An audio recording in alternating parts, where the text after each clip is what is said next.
thought-provokings there. Ladies and gentlemen, I want to thank you so much for joining. The Westminster system, which is there, is something which the Jamaican government emulate, and it is something that the Jamaican government follows. Yeah, the Westminster system.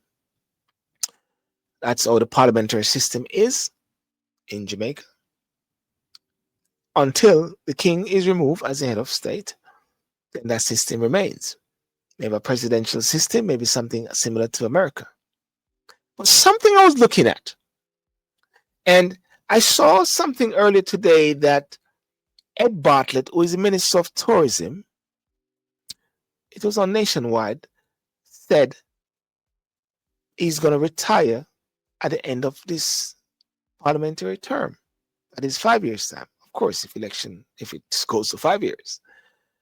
So therefore, the succession is working on the succession.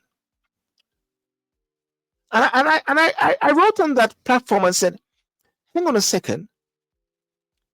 Is he staying to help with the succession, or is he staying to sort out the ministry? Because that's not the role really of the minister to really formulate and have a succession. Because guess what? And the next election may come, and the persons who he is actually training may not win the election. The party may not win, and they also may not win, even if the party wins. Unless it's going to be a senator or something like that. I'm not sure who is the person with responsibility, or the deputy or the minister of state. So I'm very cautious about this. And I'm doing local research in regards to, you have 27. Let me put a picture up there. And I need to really home in on this properly. Yeah. There are 27 ministers of government, and including of ministers of states. Yeah. Now, I'm not talking about the senators. I'm talking about out of the 35 MPs in Jamaica for the reigning government, 27 are ministers of government. 27. Now listen to. I was doing this research, and I said, in the Westminster style system, cabinet ministers are drawn mainly from the elected members of parliament in the House of Representatives, Gordon House, where the government must maintain majority support to remain in office. With 35 seats, the present Jamaican government holds a clear, but not overwhelmingly, majority in the 63-member House, allowing it to pass legislation and maintain stability, but requiring a careful management of internal factions and dissenting voices. The appointment of 27 ministers and ministers of state, nearly 80% of the government MPs, demonstrates both the government reliance on parliamentary members for executive roles and the tradition of distributing ministerial responsibility widely across the governing party. Now, are there any pros and cons? Let's look at the advantage. The advantage of such a configuration is that it strengthens cabinet solidarity and helps ensure government unity on critical votes, with most MPs sharing a direct stake in the executive survival and agenda. Let me put up the picture here, because I think it's very important that the picture is up. Let me go to the side. Yeah. Okay, I can't go to the side. Okay, the picture is there. Yeah. And so having a large group of ministers can allow the government to tackle a wider array of portfolio issues, distribute leadership experience across the party, and reward loyalty among MPs, promoting internal discipline and cohesion. Yeah. Let me just remove the picture again so you can actually see me. You know? And the more I look at it, the more it becomes very, very interesting.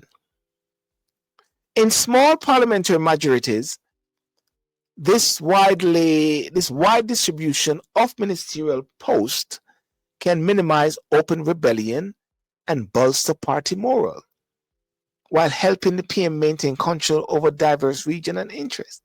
In all of this I've said a while ago, there's nothing about the people. There's nothing about the people. Nothing about the people. All right? The negative side is this. Appointing so many ministers relative to the government's parliamentary total can create governance problems, limited checks and balances, and a heightened risk of elective dictatorship, where executive power overwhelms scrutiny and backbench independence. This setup also reduces the pool of MPs available to provide rigorous parliamentary oversight, concentrate expertise into a smaller group, and meaningful challenge government decision from within the party. Such centralization may diminish parliamentary debate, undercut democratic accountability, and encourage the perception that ministerial appointments are more about a patronage than merit. These risks inherent in Westminster's system transplanted into small legislature remain an ongoing concern for Jamaican governance. Nothing again is said about the people, right? And what is so very important is that the people in the constituencies, when they are more than likely go and speak to your MPs and knock on your MPs' doors, and that MP is also a minister, chances are you're going to be able to, chances are, will you find that member of parliament now? And what's going to happen is this. Maybe you might bring an issue that needs to go to the House. You want to challenge the government on a particular point because that's what your constituency has raised. Your constituency has raised an issue, and therefore you will need to somehow bring it to Parliament. But then you are now constrained by this thing called collective responsibility. And by collective responsibility, you got to toe the line. So therefore, all the MPs and the ministers of government have now become yes men who represent the people. The people who put you there. But again, the people might say, well, the people who put them there maybe have no problem with that, which is unfortunate because in Jamaica's system, just over 800,000 people voted. 1.2 million people didn't vote it. 400 and so thousand for the JLP, 400 and so thousand for the PNP. Maybe just get out their party stalwarts, and it doesn't make a difference to them. It doesn't help governance. It doesn't help good governance. Doesn't. I don't know what you think. Let me hear your views. Right? That is a very interesting thing. And as I said, if you're going to put someone in there because you want to train them and for a succession thing, no, that's the job of, for argument's sake, the director of tourism, the civil servants within different ministries. They are the ones that really run the show. The MP is really the policy director, the one that guides policies and said, this is a mandate, this is a policy that we had based on our manifesto. That's how we won the election. So therefore, they need to implement that. But any government, any new MP can take and fill that position. That is why you'll have a doctor, not a doctor, in charge of Ministry of Health. That's why you have persons, and they shuffle different ministries with persons once they're an MP. Think on that, ladies and gentlemen. Think on that. That's just my view on that primarily.